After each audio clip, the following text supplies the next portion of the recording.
rehabilitated, and real entertaining. This is the Carl Jackson Podcast. All right, welcome to today's edition of the Carl Jackson Show podcast. I'm glad that you could join us today.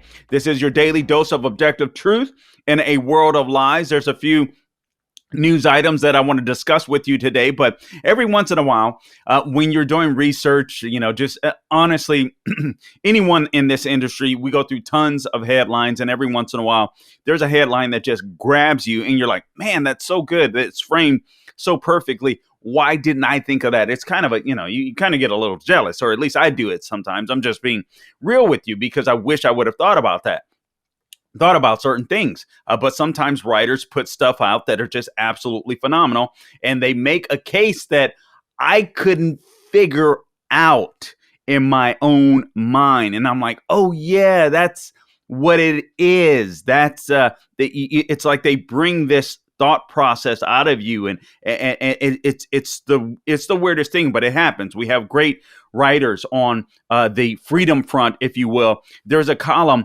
that appeared in American Greatness. I want you to check it out. It's called "Green Globalism is the Ultimate Expression of White Supremacy." I posted this on my social media pages yesterday. So just go to The Carl Jackson Show everywhere that I am on social media.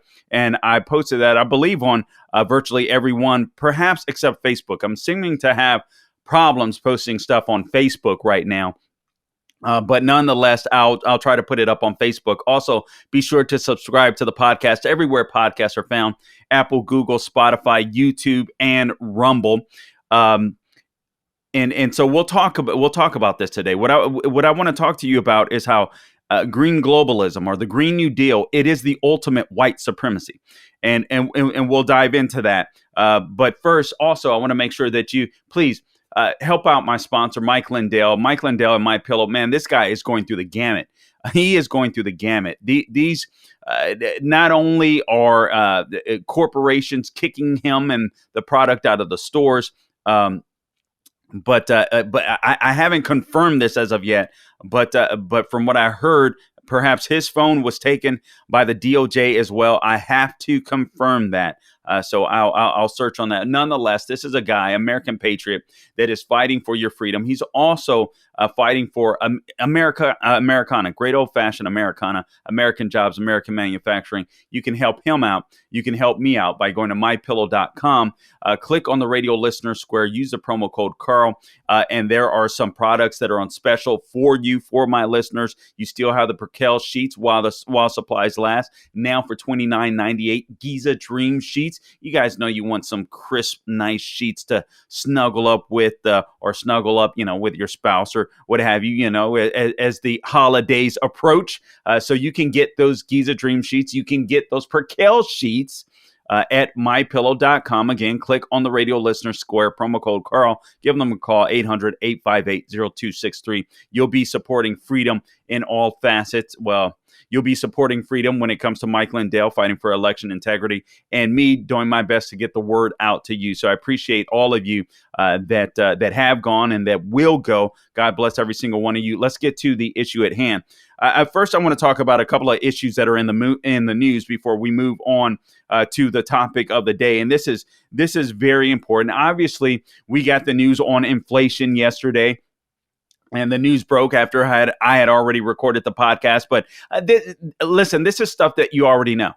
Biden, we intended to have the video up for you, but had some complications this morning. But Biden brushed it off yesterday. Hey, it's the CPI, Consumer Price Index. It's 0.1% rise. No, it's an 8.3% rise year over year. And actually, I think it's more than that. I went to the grocery store the other day, and I know you guys are feeling that. Basically, you're talking about the price of groceries. You're talking about the price of gas, all of the things that we consume as consumers, including rent. Easily. I mean, I think the numbers are higher than they're leading on. We all know what needs to happen. I mean, guys, we're in for some financial turmoil. There's no doubt about it. When Trump was in office, I was feeling really good about where things were headed financially, even with my own finances or our finances. as far as saving and investing and all of that kind of stuff, myself and my family. And now we look at our portfolio and it's like, what the heck is going on? I will go to the grocery store. I went to the grocery store the other day just to get I got some Gatorade. I got some hygiene products. And I think I got a packet of 5-Hour Energy. I clocked out at the register at like over $80. And I'm like, what the? Every time I go to the store, it's like I'm in for a shocker. I'm bracing myself.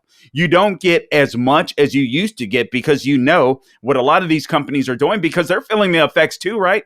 They're feeling the effects too. So, whether it's a bag of chips or a box of cereal, you pay twice as much seemingly now, or a lot more than you used to anyway. And you get, they cut down on the amount of cereal or chips or whatever it may be that are inside of the packets. I was reading some commentary on that this guy had written, not commentary, but actually a comment that he posted about a Fox Business article that was outlining the inflation problems. And he talked about Quaker oatmeal. He buys Quaker oatmeal, I think, for his older dad. And he used to buy them in a 12-pack. He used to buy them for $2.50. And then they went up to, I think, $3.25. And so he found another place that were selling them for $2.79. So he started going to a different store to get that. And he would always buy more boxes than he needed because his father or father-in-law, can't recall who, ate the stuff every day, loved to have it every morning without fail. It's what he loves to have. So he would always stock up on a couple of boxes. So he goes to this other place. He finds it a little cheaper, $2.79 a pack. And so now he's happy. Okay, great. At least I found it just slightly above what I used to purchase it for at Walmart. I believe it was for $2.50, a box with 12 packets inside. And then he said all of a sudden, the store that he found once Walmart kicked it up to $3.25, a box with 12 packets inside. He went to, I believe the store was Food Lion. It was $2.79 for the same, product. Went there. And then, a month or so later, they kick it up to $3.99, and now they have 10 packets. This is affecting everyone. And guys, I'm sorry, it's going to get worse. It's going to get worse. I don't know. I need to do some research and perhaps do a podcast on what it looks like if we were to become, or what it would look like if we were to become Sri Lanka. We're not paying attention to all of the things that are happening across the globe right now. There are people that are already starving to death. Some of you better start scoping out your chunky neighbors and figure out which ones you want to eat first, because God forbid it might come to that point. Hopefully not. That was a semi joke. That was a semi joke. I pray to God. Guys, we're living in evil times. I believe listen, I'm a Christian. All of this stuff, I've not paid as much attention to prophecy, admittedly, as I should. But all of the stuff that's happening, you can't help but to think, man, there is some spiritual warfare going on like no one's business. But obviously, the economy, the inflation was big news yesterday, and it will remain big news. So whatever you can do to pay off debt, whatever you can do to accumulate things that matter, and not spend money on things that don't matter to the best of your ability, that are going to help you to survive in a crisis, because I think we're in for a crisis. It's going to get worse. I don't know what I'm more concerned about. You have a president that's dumb as, forgive me, because I hate insulting the guy, but it's true. You have a president that's dumb as all get out, running the country, and he doesn't seem to care about the people in the country. I mean, when you just brush off inflation, it's only 0.1% of 1%, everything is just fine. This is a guy that's a Washington elite. This is a guy that's a globalist. This is a guy that has been in government for 50 years. So he doesn't know what it's like to live in the real world because he never has. And we shouldn't elect people like this to office. John Fetterman in Pennsylvania, for those of you that are listening in Pennsylvania, do not elect that man to office. Do everything you can. None of these guys that sit home, these freaking trust fund babies that go to Washington, D.C. or get elected office, and they never live in the real world. Do not send those people. Do not send those people to Washington, D.C. Don't even send them to the state house, to your state senate, to your state capitol, because they have no clue what it's like to be you. None. They can't relate to the people. It's unbelievable that we would elect people like this. Another story. Obviously, you heard the story the other day of President Donald Trump and his some of his inner circle, including one of his attorneys, Boris Epstein, who had his cell phone taken. It's like the FBI is trying to ramp up the pressure. And then, don't tell me I lost the article. But Tony sent this this morning. I heard about it yesterday. Here it is. All right. So a new Durham bombshell. The FBI actually paid. Now my phone is freezing. The FBI paid the Russian accused of lying as a confidential informant against Trump. Let me just read through this really quickly, and we're going to try to get someone on to talk about this, as well as the latest with all of a lot of Trump's inner circle being subpoenaed. We know what the Justice Department is trying to do. They're trying to ramp things up. They're trying to intimidate people. They're trying to tell people, listen, if you go anywhere near Trump, we're going to make your life a living hell. That's exactly what they're trying to do. They're trying to convince Trump not to run for 2024. We know that isn't going to happen. At this point, I think they're egging him on. I think he's got to run. I realize a lot of people on my side might say, oh, no. Things will get worse. Listen, we're dealing with leftists. We're dealing with radicals. We're dealing with evil people, even within our own federal law enforcement agency. And this has to be dealt with. This stuff has to stop. It has to stop. We don't have a rule of law anymore inside of the United States. We don't, not on a federal level, at least. So it says here, just the news. In a bombshell revelation, Special Prosecutor John Durham revealed Tuesday in court filings that the FBI paid a Russian businessman as a confidential human source in the investigation of Donald Trump's 2016 campaign, even though it had prior concerns that that businessman was tied to Moscow's intelligence services. So Durham persuaded the federal judge in the upcoming trial of Igor Danchenko to unseal a motion revealing that Danchenko, he is the primary source of the Steele dossier, was paid by the FBI as a confidential human source for more than 3 years until the fall of 2020, when he was terminated for lying to the agents. No word on if the agents were terminated for lying to the citizens of the United States of America. These people paid a Russian to help with this Steele dossier. Do you understand how corrupt our federal law enforcement agencies are? This is unbelievable. This is scary.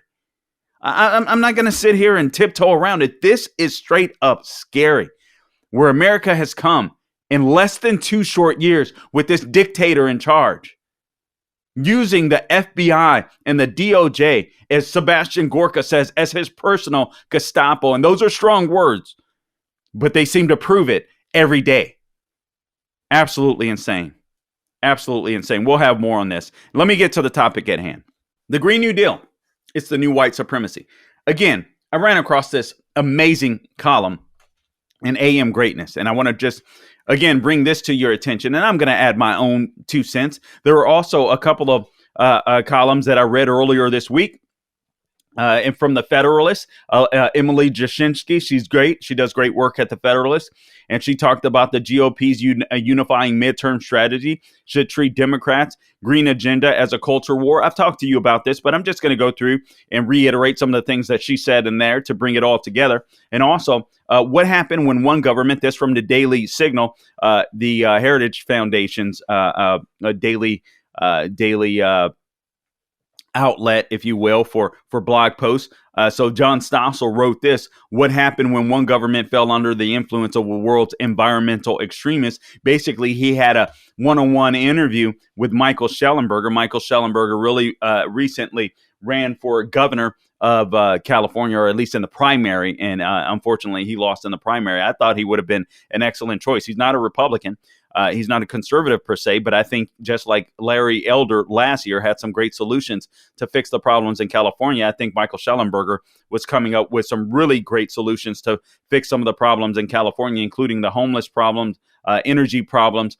This is a guy who's a scientist who understands these things. It's pretty amazing. He does amazing work. He has amazing knowledge when it comes to homelessness too. It's pretty amazing. But nonetheless, we'll tie all of these in together here. But so this article talks about, again, the green globalism is the ultimate expression of white supremacy.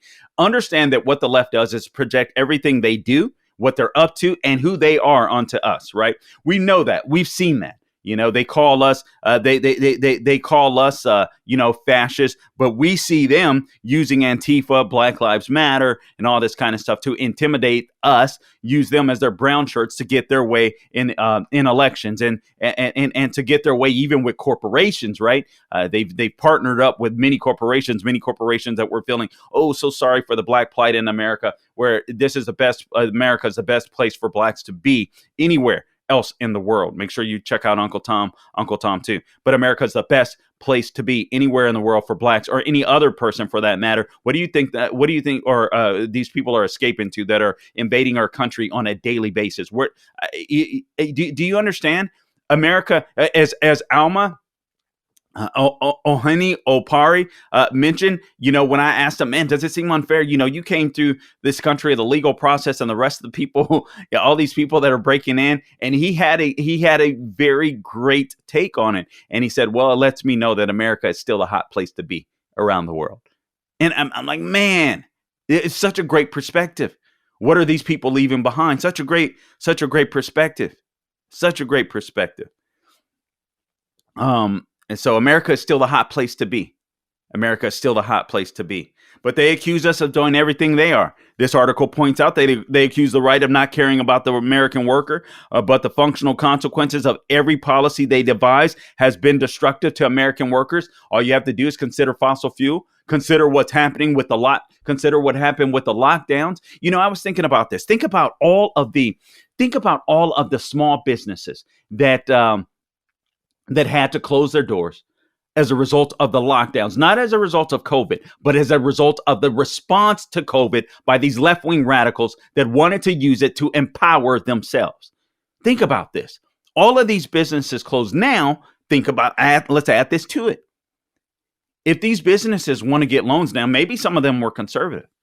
Maybe some of them bought certain things or used certain vendors that the left, the woke, won't agree with. Well, now maybe if they want to get back into business and they need a line of credit to do so, I wonder if they'll be subjected to ESG scores. You see how this stuff works? You see how it works? The left is gaining control everywhere. But the biggest danger is this global warming, and we have to pay attention to it. Climate change, or at least this argument of climate change and global warming. They call it climate change because that way they can excuse themselves when instead of global warming, they were getting in trouble when people were like, oh my God, it's colder this year. Man, we're having these crazy snowstorms. What the heck is going on? Global warming. No, that wasn't working anymore. So they had to use climate change. But what I want to bring to your attention, the people that talk about this stuff, the people that implement this stuff, the people that champion this stuff are overwhelmingly white global elitists, including Joe Biden, the senile old man in the White House. So I want to talk about that. But again, let's go back to this. The right or the left accuse us of everything they are doing. So we're not the ones that are destroying the American worker. They are, with their lockdown policies. Now with inflation, I mean, it's absolutely insane. People are hurting. People are not making enough to pay the bills. It doesn't matter if you say you're for a heightened minimum wage, $15 minimum wage. In some places now I'm hearing $22 minimum wage. Well, who the hell is going to pay it when businesses go out of business? Or when things are so expensive, businesses just have to say, all right, screw it. I'm not going to work with, this many employees. I'm just going to run a skeleton crew. I'm going to pay a few people more, and I'm going to bring in some machinery to do the rest of the job. Bingo, that's exactly what the left wants. But they accuse us of destroying the American worker. They accuse the right of being corporate puppets when every major corporate special interest caters to the left. And we see this NBA, we see this with Nike. I mean, good God Almighty, it's insane. They accuse the right,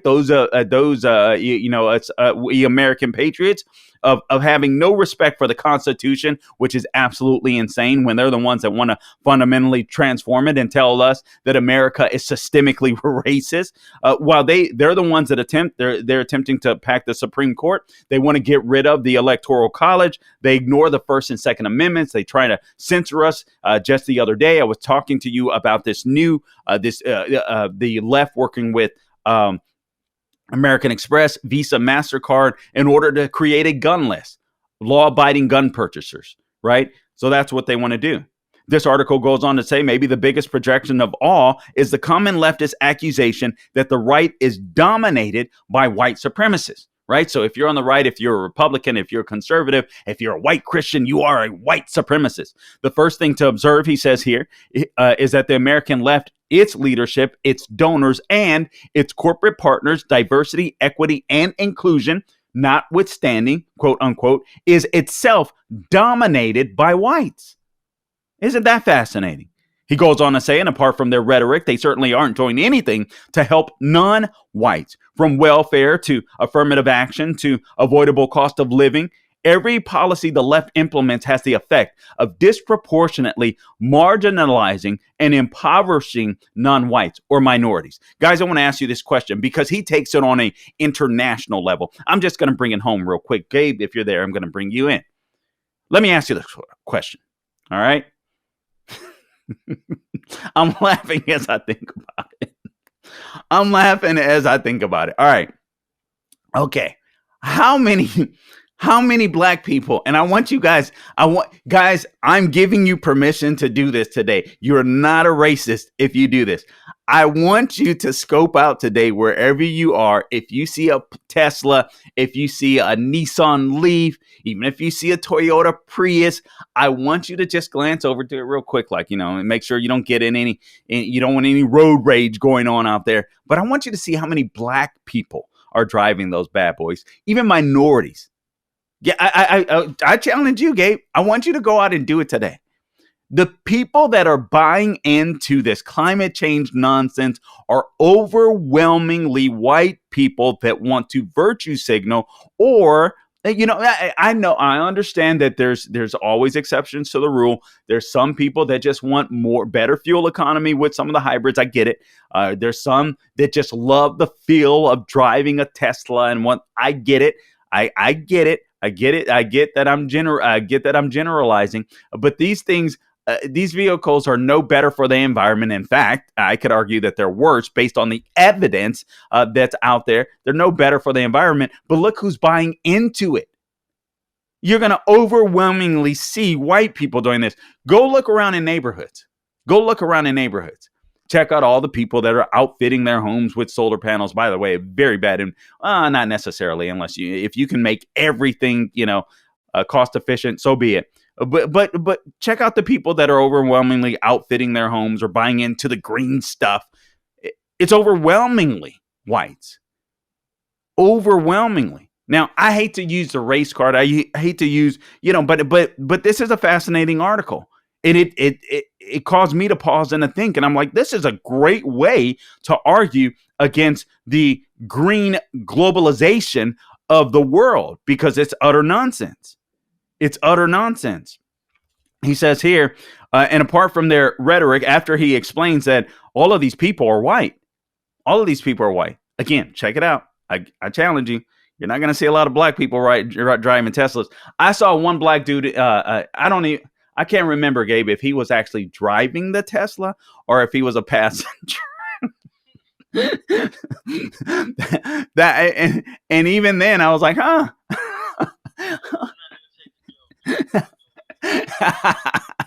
That's peculiar. All right. So anyway, you did. It's overwhelmingly a white phenomena. It's overwhelmingly a white issue and a white Westerner issue, not just an American issue, but a white Westerner issue. He says, apart from the rhetoric, they certainly aren't doing anything to help non-whites, from welfare to affirmative action to avoidable cost of living increases, right? Every policy the left implements has the effect of disproportionately marginalizing and impoverishing non-whites. Now, here's why he says the left are these white leaders on the left supremacists? Yes, they are, because the American left and the globalist green agenda that it's cramming down our throats, he says, has only one logical and ultimate goal, and that is to conquer the world. It's pretty hard to be more supremacist than that. That is a great perspective. They are using climate change to conquer the rest of the world and its people. And there's plenty of evidence to suggest they're a bunch of frauds. They're a bunch of liars. Consider this. It's white Western nations. It's white Western nations that are the ones that want to achieve net zero. All across the globe. All across the globe. They want to achieve this by 2040 or 2050. But in order to do that, what they're going to have to do is force emerging nations, predominantly minority or ethnic minorities around the globe, they're going to have to force them to comply to their green agenda. Now, we've done a great job of becoming very wealthy in the West, and we've had great success in large part due to fossil fuels, right? Coal, natural gas, nuclear. We've been able to use and utilize these fossil fuels in order to create better lives for ourselves. And now we're going to tell them, those that don't look like Klaus Schwab, we're going to tell them they can't do that. Klaus Schwab, Joe Biden, John Kerry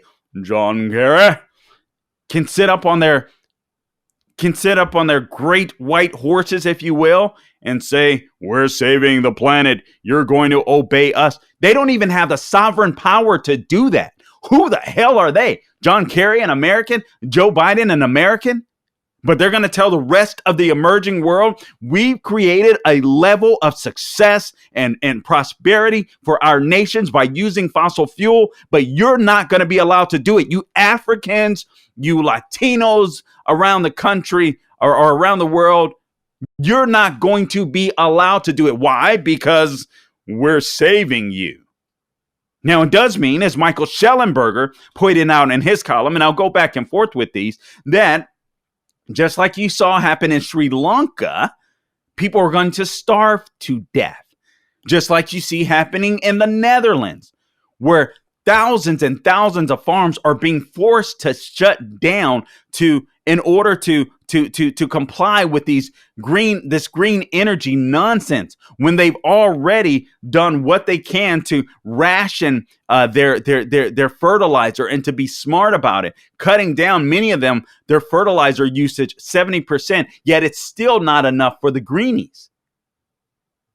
They want them to use natural manure. Well, the problem is you can use synthetic fertilizers and you can use a fraction of the land, or you can use natural manure where cows will have to use much more land in order to feed much fewer people. There's about 8 billion people on this planet today. If we were to just use cow manure or natural products, 5 billion people would have to die in order to make Klaus Schwab and Bill Gates and John Kerry and Joe Biden and all of these white supremacists happy. Do you understand? This is the biggest white supremacist move that there is. It's phenomenal. Eventually, what's going to happen is these other nations are going to get tired of the West. And I think it will and can potentially cause a war. This guy mentions that. What's going to happen when India and China says, India, we're losing India. We've got India working with China now. India were our homies with Trump. But now they're working with China. Why? Because they're not as dumb as Joe Biden, as Klaus Schwab, or is evil as well, I should say. They understand where this is going. They understand that fossil fuel drives an economy. Energy drives an economy. They get it. They're not going to be beholden to this crap. They're the biggest polluters. China has more pollutants or pollutes the world, the globe, more than any of the other industrialized nations combined. And they're not going to do anything to curb their appetite to grow and to be dominant around the world. It's a joke even talking about this stuff with China in existence. But the left wants to feel good about themselves. And they have this evil purpose. You can't explain it except evil. It's a bit of a spiritual battle. When you are void of God, you look for other avenues to fill that void. That's what Klaus Schwab is doing. That's what Joe Biden, John Kerry, not to mention getting extremely wealthy off of this nonsense. Absolutely unbelievable. But you don't think eventually what these other countries will do? Wait a minute. You guys have been prosperous. Now you're going to shut this stuff down on when it comes to us. We're going to work with Russia. We're going to work with China. We're going to work with India. Screw you, Western whiteys. That's what's going to happen. And eventually, this may cause a war like we've not seen. It says here, meanwhile, disparaging actual white supremacists who represent a vanishingly small fraction of American and European far-right agitators is a useful rallying cry for the left. But to think this accusation has any strategic relevance is small thinking. He goes on to say, to paraphrase a memorable line from the movie Forrest Gump, supremacy is as supremacy does. I totally agree. And the white-ruled regimes of the world, including the U.S., including Great Britain, Australia, New Zealand, and most of the other rest of the nations of Western Europe are doing what they are doing is using the climate emergency and its attendant green globalist agenda to control and eventually conquer the world. Do you hear that? The white Western world is using the climate emergency, quote unquote, to conquer the rest of the world. It doesn't get more supremacist than that, does it? They're not just undermining American sovereignty, the Bidens, the Klaus Schwabs of the World Health Organization. They're undermining international sovereignty from all types of nations, every nation's sovereignty. This guy talks about, that wrote this column, he was talking about how our appetite to be an imperialist around the world. And we want to go and nation build and all this kind of stuff. And both he and his neighbor both agreed with he calls it the occupation of Iraq. And initially I thought Iraq was a place to be. And then you start figuring out, whoa, wait a minute, why is this stuff? Why are we there for so long? We can't go kill people and break stuff. But you don't want to be wrong. I'll be honest with you. At some point you're like, you don't want to be wrong. And you don't want to think that people are actually lying to you, people on your side. And it's like, man, this is just insane. Anyway, he talks to his neighbor.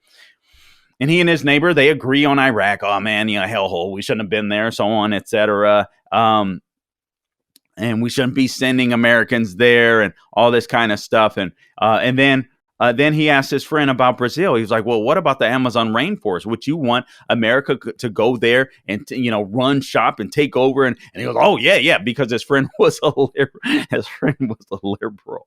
This is what the environmentalist agenda has done to people. It's become a major moral issue for people, for millennials and Generation Zers. Imagine how nutso they are going to be. So all they've been told is if you don't achieve net zero, you're going to die. And other people are going to die. The planet is going to be totally and utterly destroyed. Now, they don't tell them that if they abide by the radical left's green agenda, then they'll probably die too, because, again, 5 billion people have to die. Let me take a segue here to the column by Emily Jashinsky, again, of The Federalist. And some of the things that she talks about and warns about, she talks about how the conservative movement and the GOP need to take this up as a cultural issue. because they are using this issue to bankrupt Americans. Absolutely are. She talks about California, how California asked their people to buy EVs. Why? Because they want to be able to control them with the grid. Because just a couple of days later, when they were having these blackouts, or they were afraid that blackouts would occur, they started telling people not to drive their EVs. This is about government control. This isn't about saving the planet. And then she talks about Biden's war on fossil fuels.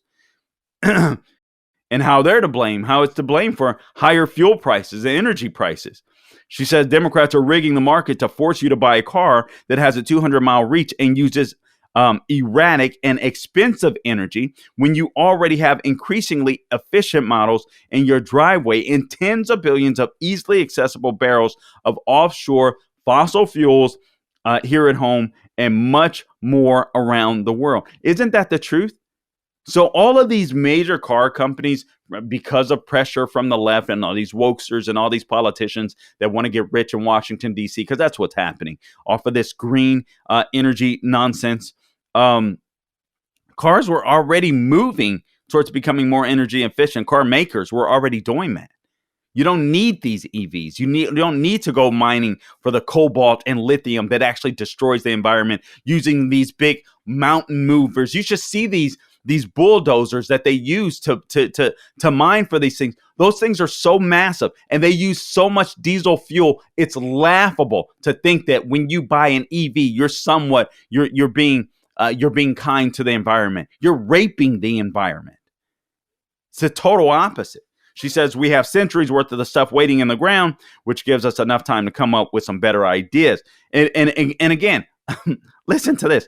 Over 90% of taxpayer subsidies for electric vehicles, according to Emily Jashinsky of the Federalist, went to top income quintile. This was as of 2015. The numbers overall are striking, she says. Since 2006, U.S. households have received more than $18 billion in federal income tax credits for weatherizing their homes, installing solar panels, buying hybrid and electric vehicles, and other clean energy investments. We find that these tax expenditures have gone predominantly to higher income Americans. The bottom three income quintiles have received about 10% of all credits, while the top quintile has received about 60% of the credits. So poor people are subsidizing the green virtue signaling of America's wealthy. You get it? And basically what we're doing, she says, we're swapping OPEC for China. We're going to swap the Organization of the Petroleum Exporting Countries. And by the way, we can drill, baby, drill. As Sarah Palin once said right here, energy costs were low under President Donald Trump. He was taking an all of the above approach. Democrats are trying to, brag that, hey, fuel prices have been going down for I don't know what it is, 90 days straight or something like. And I'm like, yeah, but they're still 50% higher, 60% higher than they were. It's insane, but that's what they do. But we're just swapping who's controlling us. So now, instead of OPEC controlling us in the Middle East, the Organization of Petroleum and Exporting Countries, we'll just have China control everything, right? With the EVs. We'll have our arch enemy control us. It's absolutely insane. And again, China and India aren't going to abide by this. It's not going to affect higher gas prices. They're not going to affect the laptop society that live in New York cities and they only have to walk a couple of blocks to work and so on, et cetera. A city that's meant for subways that, where all of that stuff is a little easier. It's a little easier to get around. Things are condensed, so on, et cetera. So, that they're a little annoyed, but it's not going to really hurt them. It's going to hurt working class Americans, particularly in rural areas or in suburbs. That's who it's going to hurt. That's who it's going to hurt. It's amazing. This is the ultimate white supremacy.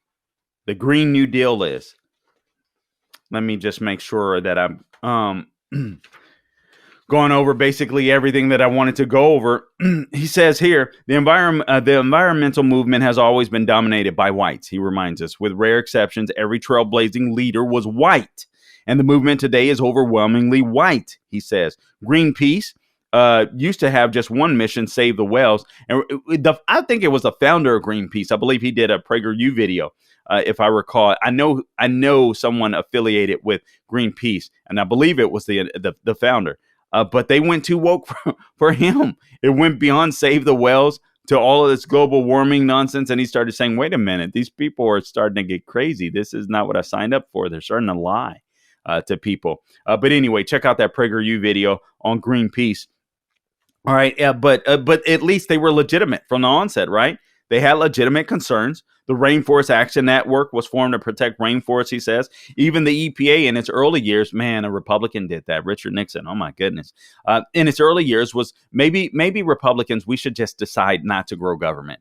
That would be a very great idea. That way lefties don't come in and use these entities as a cudgel against American citizens and to gain more power for themselves. So bad move by Richard Nixon to create the EPA. But it says even the EPA in its early years was committed to getting genuine pollutants out of the environment. No reasonable person questions the importance of environmentalist values so long as they are balanced against human priorities. But that hasn't been the case.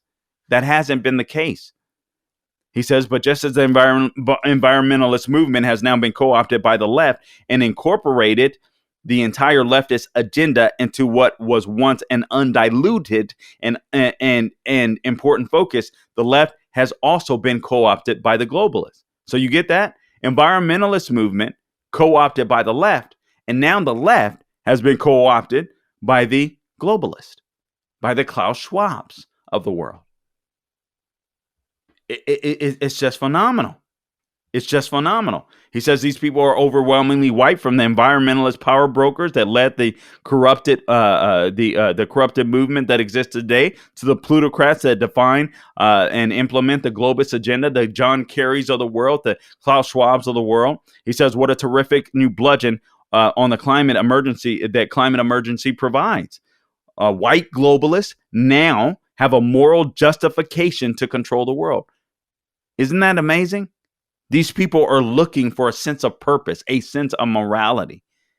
And since they don't find that in the Bible, since they don't find that with God, they have to invent something that makes them feel moral, even if it means killing off 5 billion people. We live in a sick and evil world, and you guys have to understand, and I know you do if you're listening to podcasts like this and radio shows like mine, I know you get it, but this is the stuff we have to demand that our leaders that we send to Washington, D.C., or that we send to, don't forget our state capitals, right? Our state house, our state senate, our city commissioners, our mayors, all of these people, if they're going green, it's going to be bad for your city. It's going to be bad for your state. We can go nuclear. There's so many ways. Fracking was very clean, but calling the American right white supremacists is a distraction for the real supremacists. The real supremacists are these green energy people that are predominantly white globalists, a bunch of rich power brokers that are trying to tell the rest of the world, regardless of their skin color, ethnicity, traditions, rituals, etc., on what to do. It's insane. It's insane. The green agenda is the most potent white supremacy agenda out there. It is. It simply is.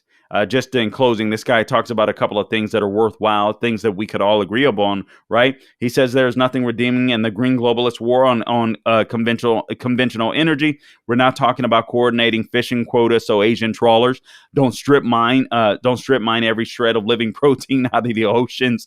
We're not talking about restoring mangrove forests on tropical coasts around the world to gain buffer to again buffer tsunamis.